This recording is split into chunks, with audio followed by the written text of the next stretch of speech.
James, I'm so excited to have the opportunity to greet this great conference today. Thank you so very much for inviting me and allowing me to speak to a wonderful audience concerned about our children. That's what it's all about, the love of our children. And yes, the best is yet to come. As James indicated, I'm Congresswoman Sheila Jackson Lee, and I represent the 18th Congressional District of Texas. I'm delighted to welcome you to my congressional district. Right at this great hotel, you're in the 18th Congressional District for a very important meeting and a very important regional meeting of this great organization. Yes, it's great because you're talking about important issues that all of us are so concerned about. Again, as I said, I'm giving you a Texas-sized welcome to the Southwest Regional Summer Fatherhood and Families Institute held in Houston, Texas this week.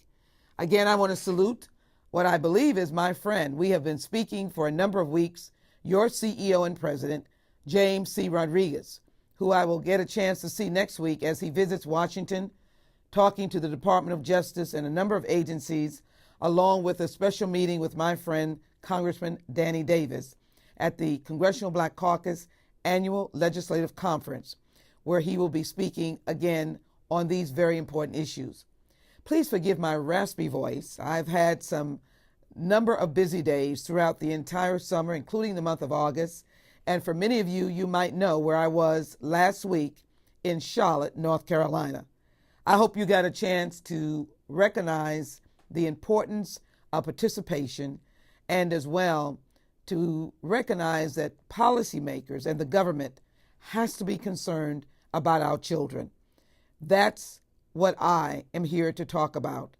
As the founder and co-chair of the Congressional Children's Caucus, I can assure you I know the value of fathers. What did I say earlier? The best is yet to come. And all of this is about the love of our children. I also would like to welcome Marjorie McCall Petty, who is a regional director for our area with the U.S. Department of Health and Human Services. Thank you for being here, and it's, again, good to have you in Houston. I enjoyed working with you on a number of issues. And Leon R. McCowan, Regional Administrator for the Administration for Children and Families, Region 6 for the U.S. Department of Health and Human Services. Let me thank you for your knowledge of fatherhood as a father and grandfather, as someone who understands the value of promoting services for our fathers, for helping young fathers, for being able to establish a structure, if you will, in the government, a policy that has a strong commitment to our fathers. Your service to this country and the children in this country is wonderful. And again, I welcome you. I'd also like to welcome all of the attendees who've come to this conference. You are making an important decision for your children. You're making an equally important decision for those constituents and others that you serve in your profession. To understand how we can guide fathers who are economically able, fathers who are transitioning from incarceration back into society, young fathers, teenage fathers, fathers who need a helping hand.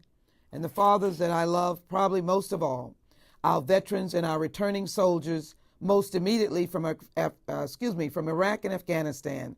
I want those fathers to know that they are not alone. In fact, I want every father to know you are not alone. Booker T. Washington said success is to be measured not so much by the position that one has reached in life as by the obstacles which he has overcome while trying to succeed. I know those of you in this room have overcome obstacles, or you're in this room because you want to help people overcome obstacles. I believe these 2 days are going to give you the skills and the tools.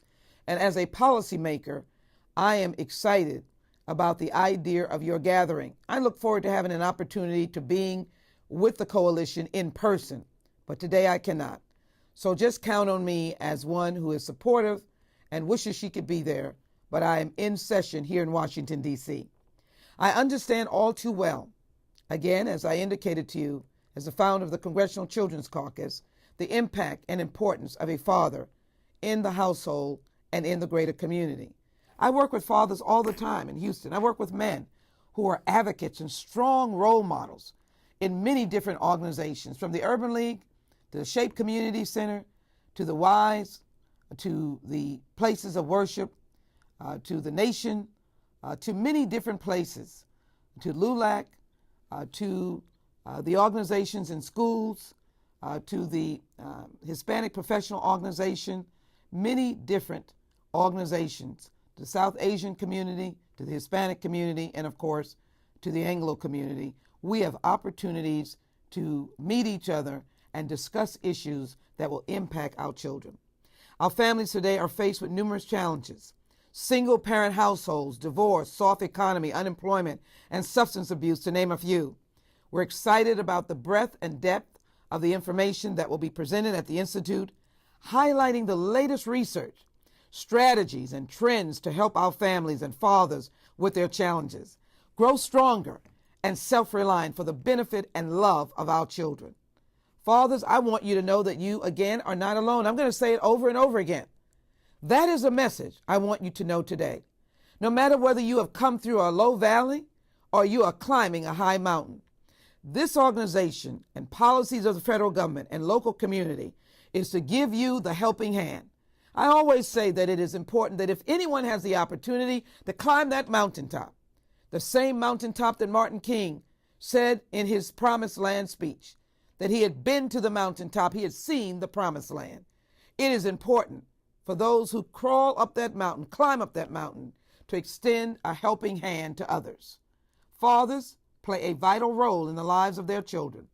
This is not in any way to ignore our wonderful mothers and single mothers who have many concerns themselves. As you well know, the women that stand alongside of you, or the women who are the mothers of your children, or the grandparents and grandmothers, you know that they work hard every day to raise their children, and all should be recognized. But that is not to exclude including and recognizing fathers and having them involved in a very important part of a child's life, the well-being of that child. Few could argue having two parents rather than one is easier for both parents when responsibilities are shared. And that is whether they're married or not, whether they're together or not. To be able to have a man and a woman, or to have a family that loves children of whatever style that family is, to have fathers in the lives of children are enormously important. It brings me joy that the Fathers and Families Coalition of America has a mission in which you enhance the capacity of service providers throughout the nation, so they will be better equipped to effectively serve fathers, as well as mothers and children. Again, why am I speaking to you today? One, because James is so persistent, but because I have a love for your purpose. And I want all of you who are gathered to have give and take. I want the presenters to be able to answer your questions. I want those of you who are a little less aggressive and more timid about asking questions that you might think are embarrassing to get in the mix. Because when you finish, you'll be certified to be able to engage with others in your community. You'll be able to be enhanced by working with the National Association of Social Workers to make better your life or the lives of those that you serve. I'm hoping that you'll spread out across America from wherever you've come from and make a difference in lives of fathers who are struggling or have a difficult time. That's why this conference is so important. Your organization is one that strives to provide the premier national services for those working with fathers and families. You do this by providing professional development training. As an organization, you also differentiate yourselves through your distinctive capacity to connect diverse organizations and populations nationwide and internationally. Just think of the fathers who are overseas. Just think of the fathers who are enlisted in the United States military who are away from their families. They need you. They need a certified professional to be able to ensure that there is a lifeline for them. I traveled to Iraq and Afghanistan, to Bosnia, to Albania, war zones while I was a member of the United States Congress, and as you well know, I still am. But I got a chance to talk to families and to talk to single fathers or to fathers who are away from their family and to enlisted women who are away from their family. It's a lonely position to be in. And to be able to have a link to understanding fatherhood and still be in their children's lives even though they're on the battlefield, is a component that I hope that you will include in the work of this coalition. Help those fathers who are overseas.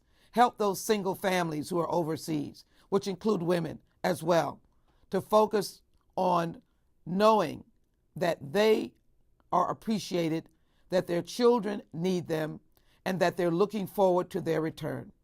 That is an important part, I believe, of the coalition, and I hope that you will continue to add this to your agenda. This is accomplished through unique networking forums, your national conference, professional development venues, advocacy, and collaboration and development. Allow me to drink some water. My voice is a little raspy, as I said. It's been a long week in Charlotte, North Carolina. Families have reemerged as a salient part of the public consciousness and a critical area of research, practice, and policy. The most disturbing social trend of our times is a dramatic increase in fatherlessness in the United States. This conference is crucial. Let's wipe out, where we can, fatherlessness. And even when there is not a father in a child's life, can this coalition focus on encouraging men, uncles, and others to be in the lives of children? In 1960, less than 8 million children were living in families where the father was absent. Many of you understand that because you were alive at that time.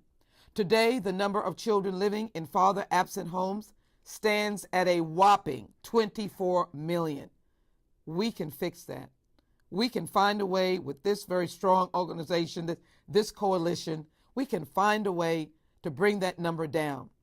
That means that tonight, 1 out of every 3 children in America will go to sleep in a home in which their father does not live. I'd like to encourage you to coalesce with the Dream Academy, founded by Whitney Phipps, who tries to work with children of incarcerated fathers.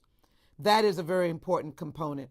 I mentioned it earlier, but this is to work with children after school to give them a sense of comfort, a sense of connectedness, and recognizing that their fathers have not abandoned them, but their fathers love them. That is, I hope, the key of this conference, that fathers love their children. It's about the love of children. While it is at times easy to throw around statistics such as these to make a point, the plain truth of the matter is that for every one of these frightening statistics, there is a child attached to it, and on average, the consequences of father absence for each of these children are not good. Children who grow up in a father-absent homes are significantly more likely to do poorly on almost any measure of child well-being. For example, again, the numbers are startling. Almost 75% of American children who grow up in single-parent homes will experience poverty before they turn 11 years old, compared to only 20% for families where there are 2 parents. Violent criminals are overwhelmingly males who grew up without fathers, including 72% of adolescent murderers and 70% of long-term prison inmates. Let's put a stop to this. By nurturing men and encouraging even those who may have taken a step in the wrong direction to turn their life around, we can make a difference. According to 2011 U.S. Census Bureau data, over 24 million children live apart from their biological fathers. That is 1 out of every 3, 33% of children in America. Nearly 2 in 3, 64% African-American children live in father-absent homes. 1 in 3, 34% Hispanic children, and 1 in 4, 25% white children live in father-absent homes. We've all got work to do. In 1960, only 11% of children lived in father-absent homes. Let me tell you something. To add to that, 50 million people last year were involved in food insecurity, didn't have food, children that didn't have food. And part of it is because of fathers being absent, because of that economic component being in the home. Fathers are needed for so many different aspects of a child's life. Children who live absent from their biological fathers are on the average at least 2 to 3 times more likely to be poor. Remember what I said, 50 million people in the United States last year suffering from food insecurity. These children are also likely to use drugs, to experience educational, health, emotional, and behavioral problems, and to be victims of child abuse and to engage in criminal behavior than their peers, more so than their peers who live with their married, biological, or adoptive parents. But we do not have to be without hope. We can be with hope, and we can stop some of these terrible elements of a child being without a father. We can stop children being suspended from school or dropping out. We can stop children having to be treated for an emotional and behavioral problem. We can stop children from committing suicide as adolescents or being victims of child abuse or neglect. We can do that by working to strengthen the father, to strengthen you all as certified professionals to help fathers. The Fatherhood and Families Institute, supported by its members, is working to change all of this.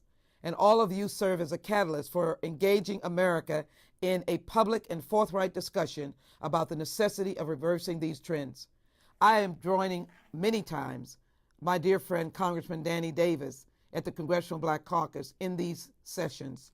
They have been going on for a series of years, and I applaud these sessions to bring fathers together even at that time. So Fatherhood and Families Institute encourages and supports family and father-friendly policies, like having sessions in Washington, D.C.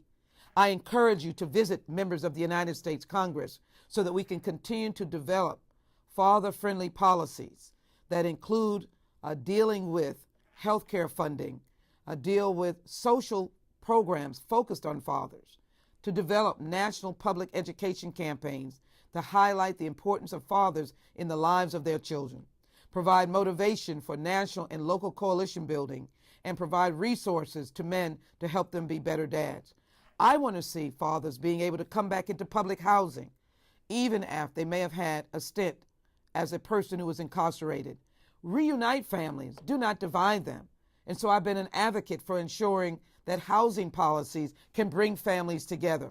That is, of course, a man that has been rehabilitated, a man that will come into the home and treat his partner well, his children well, or who is allowed to come into public housing as a single parent. We have to treat these issues in a creative manner. We've got to work with housing and urban development, local state housing agencies, local city and county housing agencies. You need to be able to raise your children in good, clean housing as well. And a certified professional dealing with fathers need to be able to address fathers' housing needs and fathers' social needs and fathers' food needs and fathers' work needs, just like anyone else. I extend to you my personal greeting and my complete support for the purpose of what this institute is doing.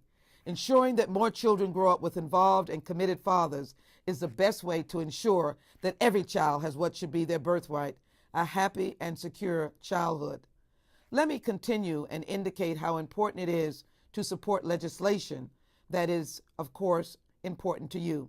I was delighted to support the Father and Secure legislation offered initially by Congresswoman Carson.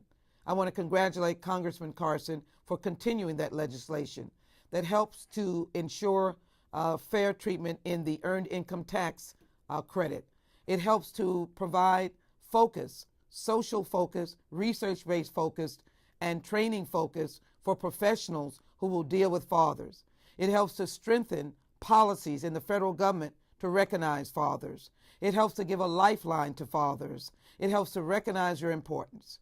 I'm also a strong supporter of helping our returning men, returning soldiers, many of whom happen to be men, but by providing legislation that I introduced for post-traumatic stress disorder and to increase the funding so that those who have come from the weariness and the struggle and the strife of war can come home and their lives can be strengthened and straightened out so they can come and be fathers to their children. It's important to give you a lifeline. War is horrible. War is violence. And for fathers who have been in the midst of war, fathers who have been in the military for long years, they need a helping hand. We want you back in the family. We want you to be able to deal with your family. And if you are a single parent, we want you to be strong enough so that your children can come and be a family with you. I believe in policies that emphasize and should emphasize, if you will, the importance of your unity and your strength. So I'm working on that with housing as well. The criminal justice system is one that does not treat men well. And as you well know, crime cannot be rewarded. But we should be interested in fathers having contact with their children, even though they're incarcerated. Prison systems, particularly in the federal system, should have an attitude toward those who are incarcerated that would encourage fathers to be in their children's life. Of course, if that is possible, and if that father is in the right state of mind to be uplifting to their children. As I indicated to you, I think there should be policies when someone is released, when they have done their time or they're on parole or probation, that they should have the ability to have professionals like yourself strengthen their mindset and their thinking and their abilities so that they can ensure that they are the right kind of man to be in the children's life. Let's be honest with each other. Let's not just say fathers for father's sake. We've got to work hard, or mothers for mother's sake, to make sure that that parent is the right kind of parent to be in a child's life. We've got to make sure that we understand the words of Martin King.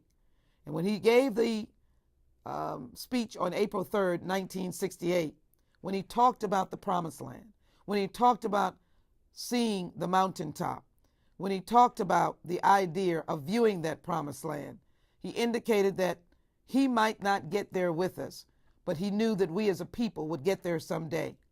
What that means is that we might not all be where we need to be right now, but if we work hard, if we stay steady, stay in the game, continue to fight to make sure that fathers have the right skills, we can get there someday. Let's not give up on the right kind of training and the right kind of tools and what you're doing in this conference to bring our fathers forward. Let's answer the call of a child when they lay their head down at night, looking for the tenderness of a man, of a father who is able to give them that security, to give them that healthy embrace, and to make sure that that father can be in their life. Let me also say that in the old, we viewed fathers as breadwinners, but we know the importance of fathers having the opportunity to be trained. That's why I've supported legislation for job training. That's why I've supported legislation to enhance or to move a person beyond GED, to make sure that they get a GED, but then they go into sustainability training, to give them a profession, a career, a tool for earning a living. Let's fight for that kind of legislation so that you have the kind of training that you need to make you the breadwinner or the secure person to be in the lives of your children. I hope that what you have heard from me today is a embracing of the gist and the purpose of being here in Houston over these 2 days. I may not have all of the points of what you will have the blessings and privilege to learn over these 2 days, but I will tell you that you have a friend in Washington, in Congresswoman Sheila Jackson Lee. And as a founder and co-chair of the Congressional Children's Caucus, we look forward to focusing on issues of father and child.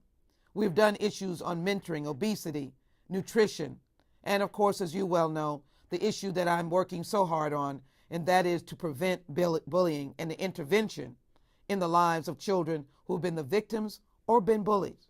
You know how important a father is in getting a child to feel confident enough that they will not be engaged in bullying someone or to have someone to hold on to if they feel they've been victimized. The legislation that I am now working on, H.R. 6019, which I hope the coalition will endorse, is $200 million over 5 years in order to prevent bullying and to intervene in the lives of those who have perpetrated bullying, but also to be able to give funding to local communities to be able to stand up against the act of bullying in their schools and their community. This is an important part of a father in a child's life, giving them confidence to be who they are, giving them confidence to know that my father and my mother will always be there for me. My family will be there for me. A strong presence will be there for me. That's why you all are so very important.